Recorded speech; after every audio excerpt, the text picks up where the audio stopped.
2 steps into the aisle and your knees already ache. By row 29, the bins are full, your neighbor's asleep on both armrests, and you're wondering why flying has to feel harder after 60. Here's the truth. It doesn't. Airlines quietly offer free help most seniors never see, because no one shows you what to ask for or when.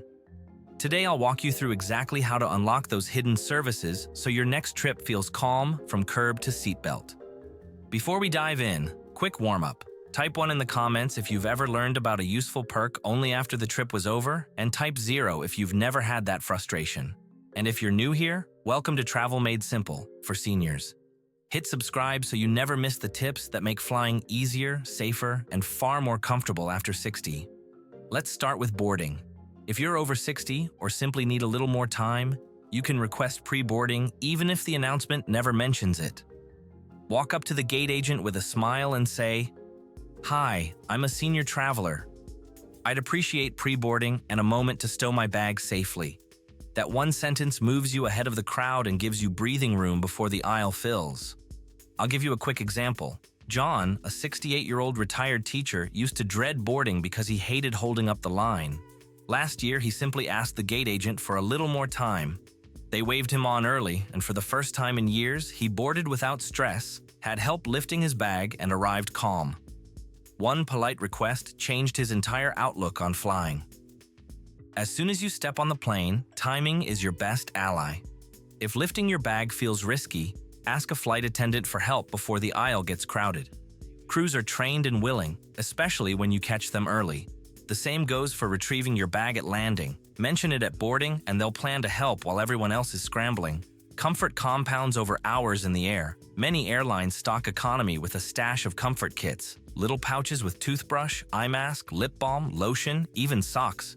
They're leftovers from premium cabins and not advertised, but a kind early request often gets you one. While you're at it, ask for a pillow for your lower back and a blanket for your lap. There are usually extras, especially on overnight flights. Entertainment is another overlooked ask. If there aren't earbuds in the seat pocket or you left yours at home, speak up before takeoff. Most crews carry basic headphones. On some aircraft, tablets preloaded with movies are available in limited numbers. Again, not automatic, but early requests win. Hydration and meds matter more than many realize. That tiny plastic cup isn't the limit. Ask for a full bottle and keep it with you, especially if you're timing medication. If you need juice, hot water, or a small snack with your pills, don't wait. Say so when the aisle is clear. Crews understand this is health, not indulgence. Special meals are available, but timing is everything. Airlines offer low-sodium, diabetic, vegetarian, kosher, halal, all free if requested 24 to 48 hours in advance. Forgot? Still ask. There might be an extra. And always bring one snack you know you tolerate. Medical support goes further than people realize. Portable oxygen concentrators are accepted if cleared 48 hours ahead. CPAP machines don't count as carry-ons. Pack yours in a clear-top tote so TSA can inspect without touching the mask and ask for fresh gloves during screening. If you have a condition that might flare mid-flight, quietly let the crew know before takeoff. They'll check in and are trained for basic first aid.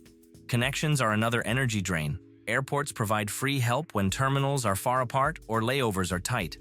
That can mean a golf cart, a shuttle, or a personal escort. Request it when booking or by calling 48 hours ahead. Even if you forget, ask the arrival gate agent. They can page help to the aircraft door. The services exist, but the system rewards early, polite, specific asks. Pre-board to avoid the crush, ask for lifting help before the aisle jams, claim a blanket and pillow while the galley is calm, and speak up about hydration as soon as you're settled. 3 minutes of clear requests can buy you hours of comfort. Airports are noisy and draining, which makes a quiet refuge worth its weight in gold. Here's the calmer space most economy travelers never see. Lounges. Even without elite status, seniors sometimes get access, especially on international trips, long layovers, or when mobility assistance is noted on the reservation. At check-in or at the gate, ask, "Is there a quiet lounge or rest area available for seniors or assistance passengers today?" If the lounge isn't full, you might get waved in. Inside, you'll find clean restrooms, comfortable seating, stronger Wi-Fi, free snacks, and the rarest perk of all, peace. If free entry isn't an option, many lounges sell day passes. On a long layover, the extra comfort can be worth it. Seat choice also matters more as we age. Book by phone and mention mobility support. Agents often waive seat fees. At the counter or gate, ask for an aisle or front row seat to reduce walking. Use health-based language. I need an aisle in the first 10 rows to stretch every hour, or I need to sit closer to the restroom. Framed this way, agents take it seriously. If lifting a bag overhead feels risky, gate check it. You'll hand it off at the door and collect it plainside or at baggage claim. It's usually the same price, or less, than paying for overhead space. Keep your meds, valuables, and a sweater in a small bag with you. Here's something you may not know. Seniors are often allowed to bring an extra medical bag free of charge.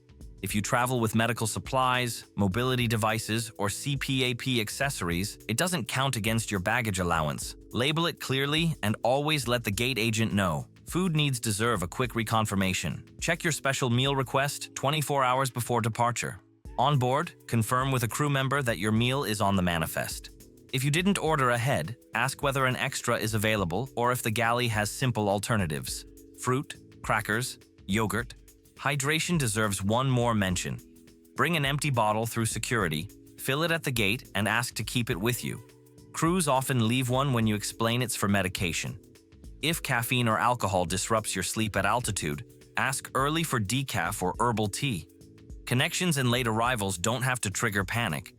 If your first flight runs late, press the call button and explain your connection time. Crews can radio ahead for a cart, a fast-track pass, or an agent to meet you at the door. That 2-minute conversation can save your whole trip. Deplaning is another stress point. If standing in a crowded aisle risks a fall, remain seated and say, "I'd appreciate help deplaning and retrieving my bag once the aisle clears." An aisle chair and steady arm are standard services. Security can work in your favor too. In many countries, travelers over 70 aren't required to remove shoes or belts. Say calmly, "I qualify for senior screening." Canes and walkers stay with you through the checkpoint. If you have an implant, show your card and request alternative screening. Power wheelchairs require more prep. Contact the airline days ahead, label removable parts, protect the joystick, and print a one-page care sheet with handling instructions. Ramp staff notice and respect that preparation. Midway check-in. Type 1 in the comments if at least one of these tips could change how you fly next time, and type 0 if you've already used 3 or more. Your answers help others know they're not alone in learning this stuff late. To close this section, here's the talk track that gets results. Hi, I'm an older traveler. I'll be more comfortable with a little extra time to board, an aisle near the front if available, and help lifting my bag. Could you also add a note for deplaning assistance? Short, specific, polite. On board, the same style works. When you have a moment, may I have a pillow for my lower back and a blanket for my knees? And if comfort kits are available, I'd appreciate one. Now let's put it all together into a trip that feels humane. You request mobility assistance at booking. At the entrance, an attendant meets you, helps with bags, and escorts you to check-in. Security routes you through senior screening, you keep your shoes on, your cane stays with you, and the officer offers a chair. At the gate, you ask for pre-boarding. The agent waves you through. On board, you ask for help lifting your bag, claim a blanket and pillow early, confirm your meal, and request a water bottle for med timing. You arrive calm and ready, not drained and sore. None of this required elite status or upgrades, just knowing what to ask for. Let me share a story. Ruth, 73 with a titanium knee, landed in Dallas with 42 minutes to make a connection across terminals. She pressed the call button, the crew radioed ahead, and a cart met her at the door. She made it with 5 minutes to spare, without sprinting once.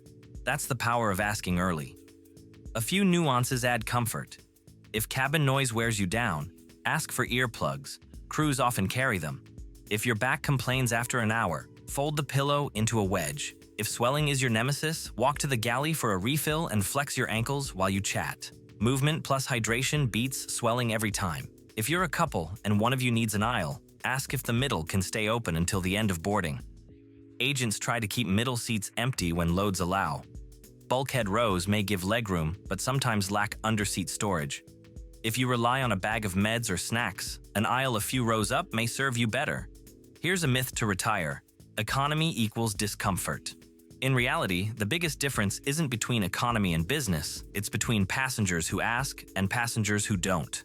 The airline's rulebook already includes pre-boarding, lifting help, special meals, hydration requests, waived seat fees, and deplaning support.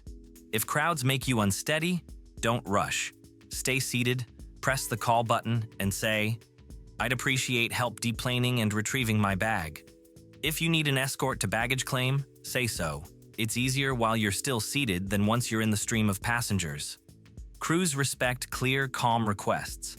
If something goes sideways, a missed meal, rough handling of equipment, a promised seat that never materialized, speak with the lead attendant calmly, then follow up through the Airline app. Document flight number and what happened. Airlines often compensate when you report respectfully. Here's your personal ask list. Before leaving home, empty bottle, meds in original containers, doctor's letter if traveling with oxygen, CPAP in a clear tote, and a comfort item. At check-in, request assistance tags, aisle near the front, and confirm your meal. At the gate, request pre-boarding and note deplaning help. On board, ask early for lifting help, pillow, blanket, water, earbuds, or tablet, and confirm your meal. After landing, remain seated until help arrives, then walk at your pace. One last engagement check. If 3 or more of these services were new to you today, type 1 in the comments. If you already knew most, type 0. You're the pro others should travel with. And here's the payoff to picture. Instead of stumbling off the plane sore, dehydrated, and frazzled, imagine stepping into arrivals steady, hydrated, with energy to hug your family or enjoy your destination. That's the difference between passengers who ask and those who don't. If this helped you, subscribe to Travel Made Simple for seniors. Every week, we share practical strategies that protect your energy, safeguard your health, and make airlines work for you. Share this with your travel buddy and drop your own tips in the comments. Your idea might be exactly what saves someone else's trip. You've earned calm and comfort when you fly. Ask early, ask clearly, and watch how different flying feels when you do.